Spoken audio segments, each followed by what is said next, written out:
to yourself right now, you're doing yourself huge disservice. From 1 to 10, rank your response rate, how confident you are with that when you have a request on your website, you're gonna get 10 is immediate response, or 1, you never know when and how someone is actually replying to them.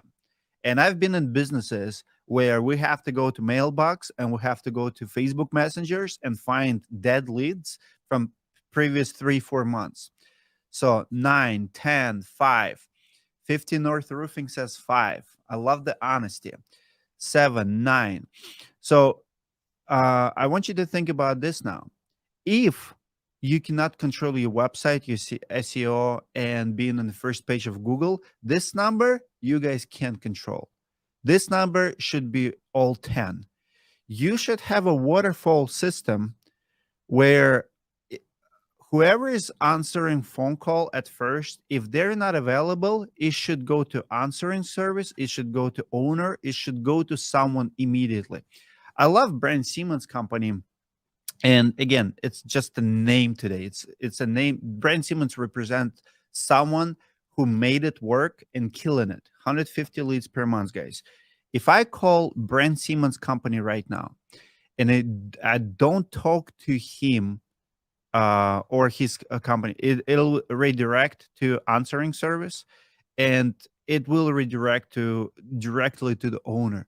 You cannot afford to lose the call. Average call today costs you about $200. I want you to think about it. So if you don't have number 10, you're wasting so much money in the response rate. I don't know why we still have this problem, but it's very common problem for startups. Maybe you don't have receptionist, and many of you guys don't have lead generation problem. You have receptionist problem. Most businesses that I attend today, I would say 95% of businesses have plenty of leads, and by leads I mean requests, plenty of requests that simply don't convert because they don't convert fast enough. So you do have listings, and it could be even directory listing, it could be thumbtack, it could be Facebook, especially Facebook. You need a person in your office who will monitor your messages, your comments, your on your videos, because you can today, and we'll talk about it in a second. Let's say you create Facebook ad and you put $10 per day and you target your zip code. You cannot just monitor your lead generation form. You also have to monitor comments on that video, because people will be commenting on a regular basis and saying things like, I'm looking for a roofer, do you service this city? If you don't have a person in your company who's monitoring that comment, guess what? That's a lead. That's not a comment. Many roofers don't understand social media, how it works. I work with the roofers, like very busy guys, like Monarch Roofing, who Monarch Roofing actually 2 years ago when I visited them, $40 million company, South Carolina. I asked them, "What's your number one lead gen?" And number one lead gen for them was Facebook. But if you really study what are they doing on Facebook, it's not creating ads and managing forms, requests for service. A lot of it is simply monitoring their campaigns, their videos, groups, homeowners groups, Facebook engagement. When people, let me put it this way, let's do this exercise. Let me give you this example, and you answer honestly, just like you did before. If someone, if a homeowner goes on Facebook and types in recommendation request, I need a roofer, can you recommend someone? And someone tags your company, from 1 to 10, how confident you are that you're going to be the first one to reply, the first one to reach, or someone in your business will be the first one to reach and connect with the homeowner, from 1 to 10. If someone asks for a recommendation and tags you in comments, what's going on here?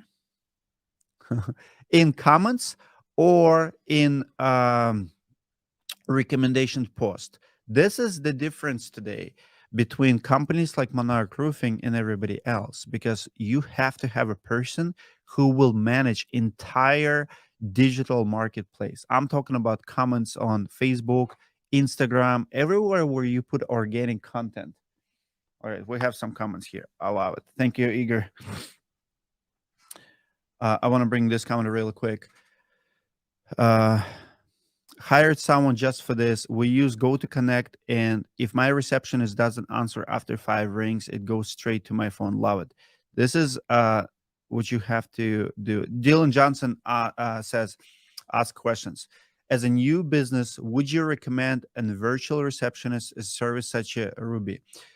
There are quite a few receptionist, remote receptionist or virtual assistants companies. We recommend Work Ninjas, and there's another one, Latif. You guys know him, Boss Up Solutions. Quite a few companies in the marketplace.